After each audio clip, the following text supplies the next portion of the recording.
श्री शिवाय नमस्तुभ्यं दोस्तों। हर हर भोलेनाथ। कैसे हैं आप सब? स्वस्थ और सुरक्षित होंगे।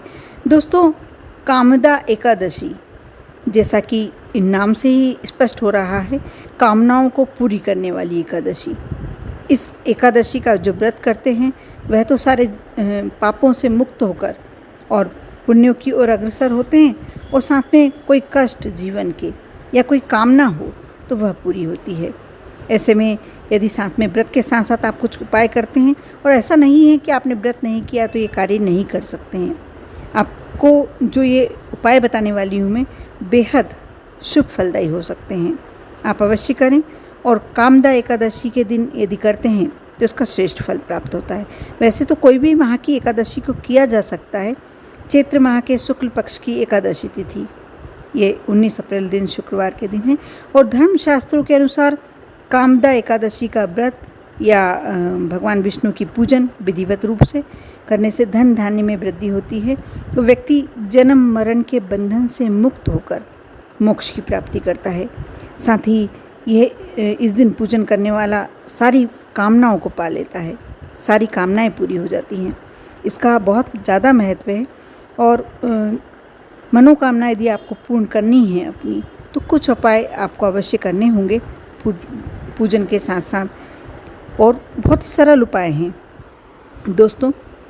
जैसे कि मैंने आप बताया कि कामदा एकादशी के दिन भगवान विष्णु की पूजन अर्चन करनी चाहिए, लेकिन साथ में शमी के पौधे का भी पूजन करें, और साथ एक घी का दीपक, या घी का आप नहीं लगा सकते हैं, घी का दीपक नहीं प्रज्वलित कर सकते हैं, तो आप तिल के तेल का दीपक आप शमी के पौधे के नीचे शाम के समय प्रदोष काल में आप अवश्य लगाएं। और यदि आटे का दीपक बनाकर लगाते हैं और उसमें थोड़ा सा कपूर और हल्दी डाल देते हैं, तो ऐसा करने से अटके हुए धन की प्राप्ति, कोई आपका धन लेकर चला गया है और नहीं देना चाह रहा, तो इस उपाय को करने से आपको मैं फिर से अच्छे से समझाती हूँ कि आटे का दीपक बना लें आप, और उसमें थोड़ा सा कपूर डालें, थोड़ी सी हल्दी डालें, और प्रदोष काल में शाम के समय आप शमी का वृक्ष के नीचे जाएं।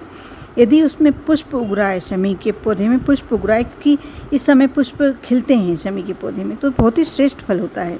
यदि नहीं भी है तो शमी के पौधे के नीचे इस दीपक को प्रज्वलित कर दें, और उस व्यक्ति का नाम लें जिस व्यक्ति ने आपका धन कहीं लेके चला गया है या धन की कमी है, वह विनती करें।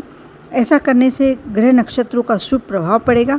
यदि किसी ने आपका धन खा लिया है तो वो देने का पूरा प्रयास करेगा, और साथ में खुद ही स्वयं आकर आपको आपका धन वापस करेगा।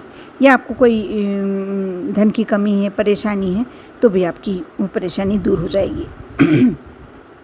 साथ में भगवान विष्णु को प्रसन्न करने के कामदा एकादशी के बहुत सारे ऐसे उपाय हैं, जैसे कि एकादशी के दिन मन ही मन ओम नमो भगवते वासुदेवाय मंत्र, आप कुछ भी कर रहे हैं, बैठे हैं, सो रहे हैं, लेटे हुए हैं, खाना बना रहे हैं, कोई भी कार्य कर रहे हैं, इसका मन ही मन यदि आप जाप करते हैं, इस मंत्र का जाप करते हैं, और शाम के समय अपने घर के आंगन में तुलसी के सामने घी का दीपक प्रज्वलित करते हैं। साथ ही भगवान विष्णु को शाम के समय सात्विक चीज़ों का, फलाहारी वस्तु का भोग लगाना है आपको, और प्रसाद में तुलसी दल अवश्य प्रयोग करें। क्योंकि एकादशी तिथि ऐसी होती है कि जिस दिन अनाज खाना वर्जित माना गया है। आप खाते हैं कोई बात नहीं, लेकिन भगवान को भोग ऐसी सामग्रियों को लगाएं जो फलाहारी होती हैं। ऐसा करने से आपकी मनोकामनाएं अवश्य पूरी होंगी, परिवार के सभी सदस्यों की उन्नति होगी। अब जो मैं उपाय बता रही हूँ बहुत ही श्रेष्ठ उपाय है, और यह उपाय तो मैं कहूँगी कि सभी को करना चाहिए। लेकिन उपाय बताने से पहले एक आपसे रिक्वेस्ट है, आपने अभी तक मेरे चैनल को सब्सक्राइब नहीं किया है तो अवश्य कर लें, और लाइक अवश्य किया कीजिए। जब आप वीडियो देखते हैं उसके बाद लाइक अवश्य किया कीजिए, क्योंकि उससे मेरा मनोबल बढ़ता है, और मैं प्रयास करती हूँ कि आज आपके लिए अच्छे से अच्छे उपाय लाऊं। आज भगवान विष्णु का दिन है, तो ओम नमो भगवते वासुदेवाय आप कमेंट्स में लिखना ना भूलें। सिर्फ इतना मात्र कर देने से भी आपके ऊपर भगवान विष्णु की कृपा, माँ लक्ष्मी की कृपा होगी। आज आपको जो मैं उपाय बताने जा रही हूँ वह, उसमें क्या करना है आपको, 7 हल्दी जो गठान होती है आप सभी समझते ही होंगे, 7 हल्दी के गठान ले लें, और उसे छोटे से पीले रंग के कपड़े में, रुमाल में लेकिन वह कोरा होना चाहिए, उपयोग में किया हुआ नहीं होना चाहिए। आप बांध लें। आपको 7 हल्दी की गठान लेकर एक पीले रंग के कपड़े में बांध लेना है। उसकी पोटली बना लेना है। उसको अपने घर में ही भगवान विष्णु को अर्पित करें, माँ लक्ष्मी को अर्पित करें। और उसके बाद आप पूजन, जो भी शाम का पूजन करना है या रात्रि में, यदि आपने कार्य रात्रि में किया तो सर्वश्रेष्ठ समय होता है इसका 9:15 के बाद का। आप यह उपाय कर रहे हैं तो यदि 9:15 के बाद करते हैं तो आपको और उसका श्रेष्ठ फल प्राप्त होगा। उसके बाद आप कपूर जला के थोड़ी सी कपूर की धुआं इस पोटली पर दिखाएं। उसे ऐसे स्थान पर रख दें जहां आप अपना धन रखते हैं, या आप अपने पर्स में भी रख सकते हैं। ऐसा करने से आपके धन धान्य के मार्ग खुलेंगे, आर्थिक स्थिति मजबूत होने की पूरी संभावना होगी। बहुत ही सरल उपाय है, लेकिन अवश्य करना चाहिए। कामदा एकादशी के दिन भगवान विष्णु के साथ साथ माता लक्ष्मी की भी पूजन करनी चाहिए आपको। विष्णु सहस्त्र नाम का यदि आप जाप कर सकते हैं, कनक धारा स्तोत्र का पाठ कर सकते हैं तो अवश्य करें। थोड़ा सा समय निकालें और यह करें। ऐसा करने से भगवान विष्णु और माता लक्ष्मी का आशीर्वाद मिलता है और धन्य धान्य की कभी जीवन में कमी नहीं होती। आपके बच्चे उन्नति की ओर अग्रसर होते हैं। आपके परिवार में क्लेश मिटता है और धन की वृद्धि होती है। बहुत छोटे छोटे उपाय बताए हैं मैंने, अवश्य कर सकते हैं।